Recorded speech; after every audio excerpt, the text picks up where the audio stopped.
તો ખેડૂત મિત્રો, સ્વાગત છે ફરીથી એકવાર આપ સૌની પોતાની ચેનલ ખેડૂતની દુનિયામાં। તો દોસ્તો, આજની વિડીયોની અંદર 12 મોટા સમાચાર આપણે આજની વિડીયોમાં જાણવાના છીએ। વિડીયોને શરૂ કરતા પહેલા દોસ્તો હું આપ સૌને જણાવી દઉં કે જો આપ સૌ અમારી ચેનલ ખેડૂતની દુનિયા પર નવા છો તો ફટાફટ અમારી ચેનલને સબસ્ક્રાઇબ કરી દો, જેના લીધે આપ સૌને દિવસભરના કામના સમાચાર આ ચેનલના માધ્યમથી મળતા રહે। તો ચાલો દોસ્તો, આજની વિડીયોને શરૂ કરીએ। તો દોસ્તો, આજના સૌથી પહેલા મોટા સમાચાર આવી રહ્યા છે કે 80 વર્ષ પછી દુર્લભ તોફાન ગુજરાતમાં હાલ ભારે વરસાદ અને પૂરનો સામનો કરી રહ્યું છે। આ દરમિયાન હવે ગુજરાતમાં 80 વર્ષમાં વધુ એકવાર દુર્લભ મોસમની ઘટના બની રહી છે। ગુજરાતમાં ઉપર છવાયેલું ડીપ ડિપ્રેશન ચક્રવાતી તોફાનમાં બદલાઈ રહ્યું છે।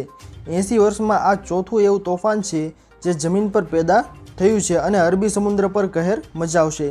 ત્યાર પછીના મહત્વના સમાચાર આવી રહ્યા છે દોસ્તો કે અસના વાવાઝોડું તબાહી। ચક્રવાતી તોફાનને લઈને IMD દ્વારા એલર્ટ જારી કરવામાં આવ્યું છે। ગુજરાતના દરિયાકાંઠાના વિસ્તારોમાં ચક્રવાતનું જોખમ તોળાઈ રહ્યું છે। ચક્રવાતી તોફાન આસના વાવાઝોડું આગામી 24 કલાકમાં ત્રાટકી શકે છે। આવનારા દિવસોમાં ચક્રવાતી વાવાઝોડામાં ફેરવાઈ શકે છે અને આગામી 2 દિવસ સુધી ગુજરાતમાં ઘણા જિલ્લાઓમાં તબાહી મચાવશે, જેની અસર 31 ઓગસ્ટના રોજ જોવા મળી શકે છે। આ દરમિયાન 65 થી 75 કિલોમીટર પ્રતિ કલાકની ઝડપે પણ પવન ફૂંકાઈ શકે છે। ત્યાર પછીના મહત્વના સમાચાર આવી રહ્યા છે દોસ્તો કે વાવાઝોડું પરેશ ગોસ્વામીની આગાહી।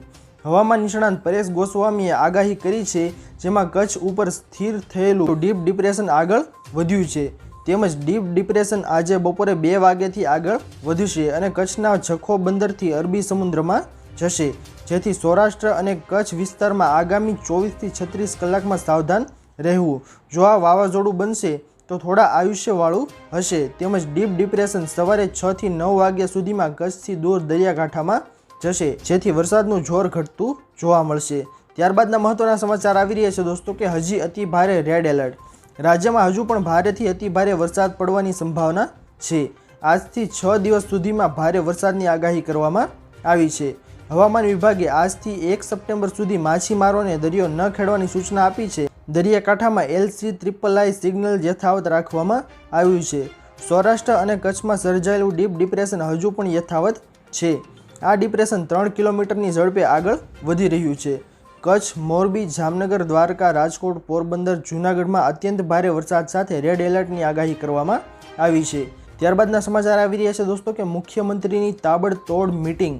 મુખ્યમંત્રીએ ખાસ કરીને વડોદરા શહેર અને જિલ્લા દેવભૂમિ દ્વારકા તથા જામનગરના જિલ્લાઓમાં પાણી ફસાયેલા લોકો માટે રાહત કામગીરીને અગ્રિમતા આપવા તાકીદ કરી હતી।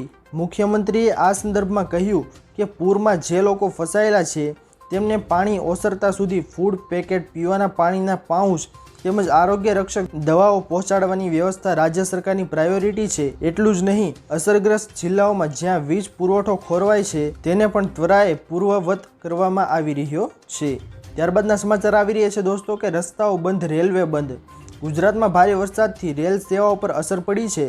પશ્ચિમ રેલવે WRA બુધવારે 28 ઓગસ્ટે જણાવ્યું હતું કે રેલ ટ્રેક પર પાણી ભરાઈ જવાથી 60 થી વધુ ટ્રેન કેન્સલ કરી દીધી છે, જ્યારે કેટલીક ટ્રેનોને ડાયવર્ટ કરવામાં આવી છે, તો બીજી તરફ ઘણી ટ્રેન છે તેને નિર્ધારિત સ્થાનેથી પ્રસ્થાન કરી તે પહેલાં રોકી દેવામાં આવી છે। ત્યારબાદના સમાચાર આવી રહ્યા છે દોસ્તો કે તરણેતરનો મેળો બંધ। વિશ્વ પ્રસિદ્ધ તરણેતરનો મેળો આગામી સપ્ટેમ્બર મહિનામાં 6 તારીખથી 9 તારીખ સુધી યોજાવાનો છે। ત્યારે તરણેતર ગ્રામ પંચાયત દ્વારા આજરોજ એક મીટિંગ મળી હતી, જેમાં આ મેળો બંધ રાખવાની બાબતે ઠરાવ કરેલ છે અને તેની જાણ જિલ્લા કલેક્ટરને પત્રો દ્વારા મોકલી છે। અતિ ભારે વરસાદને કારણે હાલમાં તરણેતર ગામ, તળાવ, ડેમ, નદી, નાળા ઓવરફ્લો થઈ ગયેલ છે। લોકમેળામાં આવનાર લોકોને ખૂબ જ મુશ્કેલીનો સામનો કરવો પડે છે, તેમજ આકસ્મિક આફત સર્જાય તેમ હોય। ત્યાર પછીના સમાચાર આવી રહ્યા છે દોસ્તો કે વીજ પુરવઠો ઠપ। રાજ્યમાં પડેલ અતિ ભારે વરસાદને પગલે કેટલાક વિસ્તારોમાં સંપર્ક તૂટી ગયો હતો। પાણી ભરાવાને કારણે વીજ પુરવઠો ખોરવાઈ ગયો હતો। સૌરાષ્ટ્રની વાત કરવામાં આવે તો 600 થી વધુ ગામોમાં વીજ પુરવઠો ખોરવાયો છે, જેમાં જામનગર જિલ્લામાં સૌથી વધુ અસર પહોંચી છે। આ ઉપરાંત ભારે પવનને લીધે 4 દિવસમાં PGVCLના 1122 વીજ પોલ ધરાશાયી થયા છે। ત્યાર પછીના મહત્વના સમાચાર આવી રહ્યા છે દોસ્તો કે આયુષ્યમાન કાર્ડ માટે મોટી ખુશખબર। આયુષ્યમાન ભારત હેઠળ વીમા કવચને બમણું કરીને 10 લાખ રૂપિયા અને મહિલાઓને 15 લાખ રૂપિયા કરવાની તૈયારીઓ ચાલી રહી છે। આ યોજના હેઠળ કેન્દ્ર સરકાર દ્વારા ખાનગી હોસ્પિટલોના 4 લાખ બેડ ઉમેરવાની સાથે સાથે લાભાર્થીઓની સંખ્યા 55 કરોડથી વધારીને 100 કરોડ કરવાની તૈયારીઓ કરવામાં આવી રહી છે। એનડીએ સરકારના ત્રીજા કાર્યકાળમાં આ યોજના કેન્દ્રીય આરોગ્ય મંત્રાલયની મુખ્ય પ્રાથમિકતાઓમાંની એક તરીકે રજૂ કરવામાં આવી છે. તો ખેડૂત મિત્રો, આ હતા આજના સૌથી મોટા અને મહત્વના સમાચાર. આશા કરું છું કે આપ સૌને આજના મહત્વના સમાચાર પસંદ આવ્યા હશે. જો પસંદ આવ્યા હોય તો વિડીયોને લાઇક કરવાનું ભૂલતા નહીં. ચેનલ પર નવા આવ્યા હો તો અમારી ચેનલ ખેડૂતની દુનિયાને સબસ્ક્રાઇબ કરી અને બાજુમાં આપેલા બેલ આઇકનને પણ પ્રેસ કરી દેજો, જેના લીધે દિવસભરના કામના સમાચાર આપ સૌને આ ચેનલના માધ્યમથી મળતા રહે. તો દોસ્તો, મળીએ હવે પછીના વિડીયોમાં. ત્યાર સુધી જય હિન્દ અને વંદે માતરમ.